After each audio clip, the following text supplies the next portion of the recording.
দুটো দুধের প্যাকেট আমি জল দিয়ে নিচ্ছি একসঙ্গে।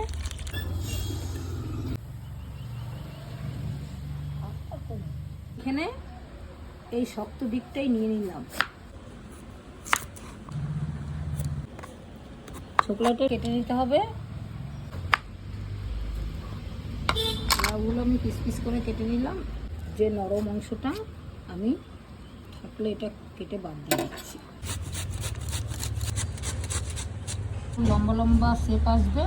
এটা গ্রেট করা তো একদম পুরো এইভাবে ঝরঝরা করে নিতে হবে। দেখেন বন্ধুরা কতটা জল বেরোলো। আমার ছেলে তো কখনো লাউয়ের পায়েস খায়নি, আমি খেয়েছি, আমার বউও খায়নি। এই বৌমাকে আর ছেলেকে খাওয়ানোর জন্য এই লাউয়ের পায়েসটা বানাচ্ছি। দেখেন বন্ধুরা কতটা জল বেরিয়েছে। আমি ওভেনের মধ্যে একটা ননস্টিক কড়াই বসিয়ে নিলাম, ঘি দিয়ে দিচ্ছি। কাজু কিশমিশ আমি ঘিয়ের মধ্যে দিয়ে দিচ্ছি। এই গ্রেট করা লাউগুলো আমি দিয়ে ভেজে নিচ্ছি একবারে। এর মধ্যে দুটো তেজপাতাও দিয়ে দিচ্ছি। এই যে ঘি দিয়ে ভাজা হলো, এই জন্য কিন্তু লাউয়ের যে একটা লাউ লাউ গন্ধ, সেই গন্ধটা কেটে যাবে। আর লাউগুলো ভাজা ভাজা হয়ে গেছে, এবার আমি দুধটা দিয়ে দিচ্ছি।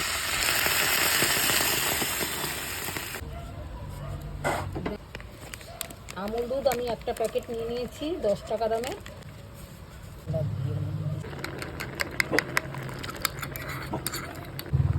সুন্দর একটা ক্ষীরের গন্ধ বেরিয়েছে, দেখতেও কত সুন্দর লাগছে। দেখুন বন্ধুরা, সেই গুড়ের বাতাসাটা দিয়ে আমি পায়েসটা রান্না করছি। দেখো, আর সামান্য চিনিও দেব, আমার পরিমাণ মতন আমি দিচ্ছি। কালারটা একেবারে ক্ষীরের কালার চলে এসছে। দেখেন বন্ধুরা, আমার লাউয়ের পায়েসটা হয়ে গেছে। এইভাবে আপনারা রান্না করবেন, না খেলে তো বুঝবেন না।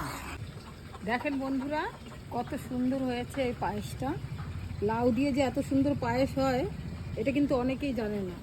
আমার বৌমাই জানে না। আমার বৌমা অবাক হয়ে গেছে, লাউ দিয়ে আবার পায়েস হয় নাকি। তা আমি বললাম আজকে তোদের খাওয়াবো। দেখ এই যে বানিয়েছি, এখন বৌমাকে আমি একটু দেবো, ও খেয়ে বলুক কেমন হয়েছে।